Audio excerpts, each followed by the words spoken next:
Panday lang ang bag. What can you say about our cabinet? Nakikita niyo ba yan? Wow, ang refreshing naman dito. Ang ganda nung castle. Oh, yan.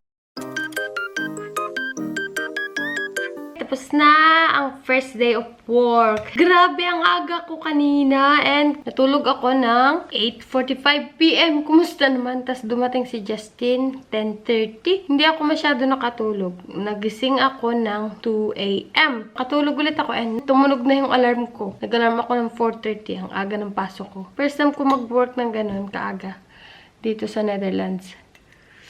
Okay naman yung work ko. I like it. Pero kailangan ko pang aralin yung mga procedure. And medyo nalilito pa ako kasi first day ko pa nga lang and madami agad ginawa. Pero okay lang. Nagluto ako ng poached egg. Yung sinuam. Ang tawag sa Tagalog is sinuam. Ito yung gusto kong dinner. So yung mga itim-itim na yan is black pepper. Naninibago ako kasi paglabas ko kanina sa work sobrang init. Kain tayo ng avocado.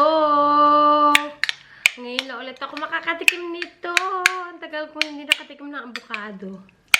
Hindi nyo ba alam na madaming benefits tong avocado? Marami tong vitamins na kailangan ng ating katawan. Lalo na yung seed nito. Nilagyan ko lang ng konting asukal. Kung pwede nga lang magtanim itong avocado na to sa garden namin eh. Why not, diba? I just got home from work! Grabe! Sobrang nakakapagod today sa work. Pero, kere lang. Sabi ni Justin, ang sungit ko daw kasi nga, pagod na pagod ako sa work. If you can,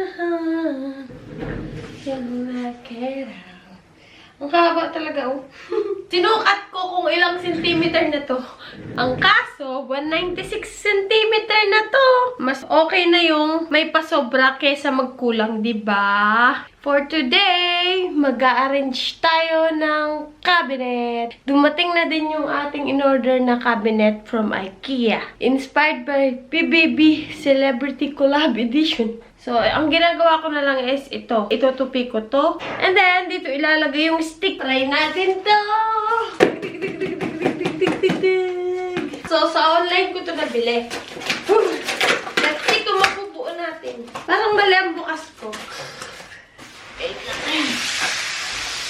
Up! It's so heavy!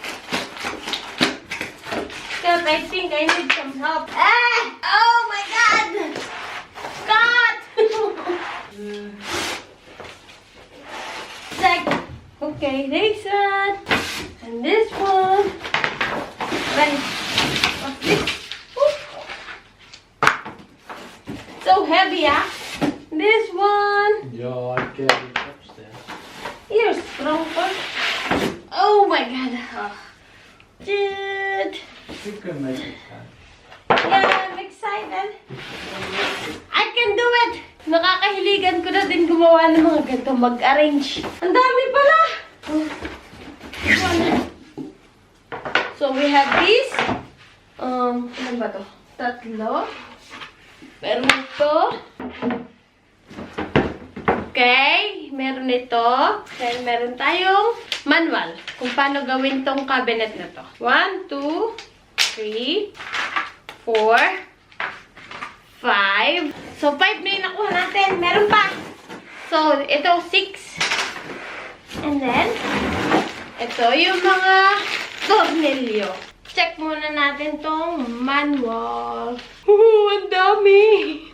Scott, it's too much! Pagsamasamahin muna natin yung mga magkakapareho. Tingnan nyo yung gagamitin natin ng mga screw. Kailangan natin to paghiwa-hiwalayin kasi nga malilito tayo mamaya kapag magpapako tayo. So, pagsamasamahin natin yung magkakabilang. Meron ako dito yung 3 box. Buti na lang itinabi ko tong boxes ng chocolate. Ayan, kita nyo naman naka-organize na para hindi ako mahirapan kung nasaan yung mga kailangan ko. Kailangan ko munang gawin is aralin tong manual kung paano natin ilalagay yung mga screw. Kasi kapag hindi nyo inaral tong manual, may hirapan tayong magbuo nitong cabinet. So, ito, madali lang naman. May mga picture na.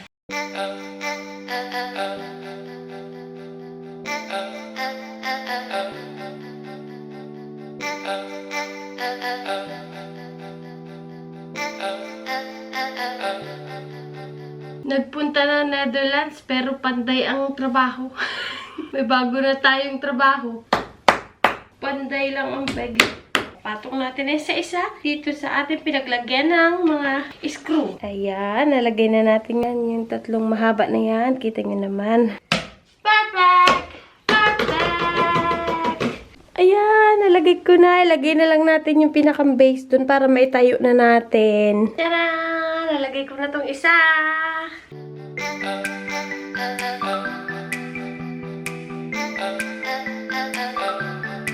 Nakaisa na din tayo. May sasi babes. Dalawa na lang. Tapos i-attach na natin siya dun sa body. Bale, nagpatulong ako kay Justin kasi hindi ko alam kung alin ang i-insert. Tatlong parts ito. Tatlong sizes. Itong ganito. Okay, meron pang dalawa na kailangan nating tapusin like that. Guys, cut! We have a cabinet. Are you happy?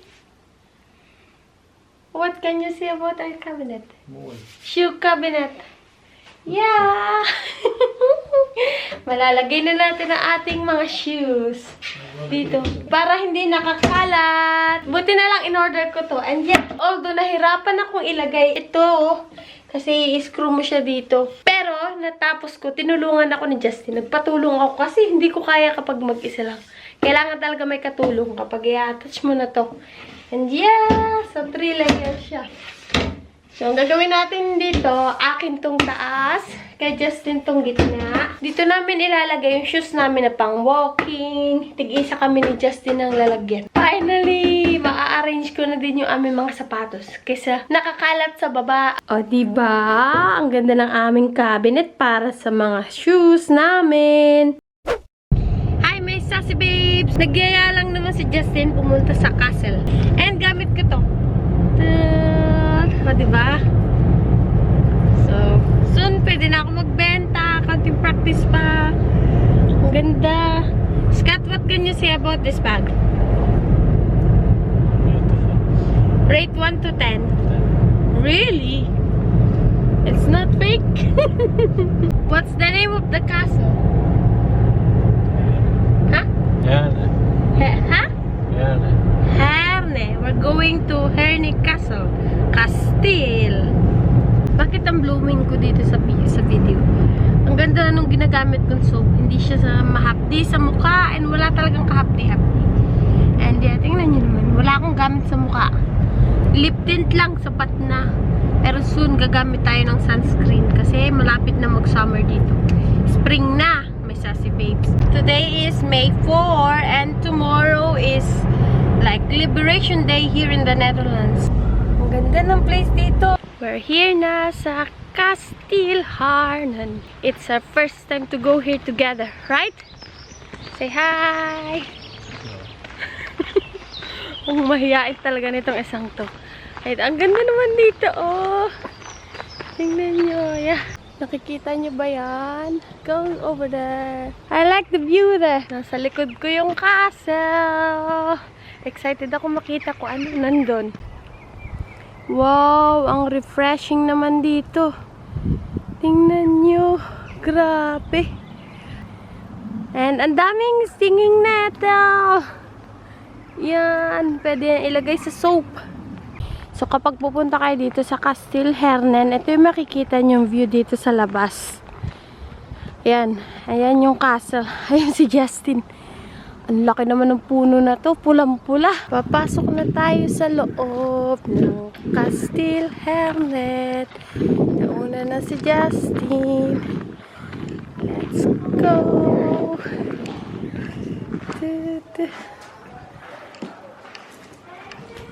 Oh, may mga book dito, oh. Yan, Belief Kelderland Museum. Bakit ng book? Ayan. Going out na tayo.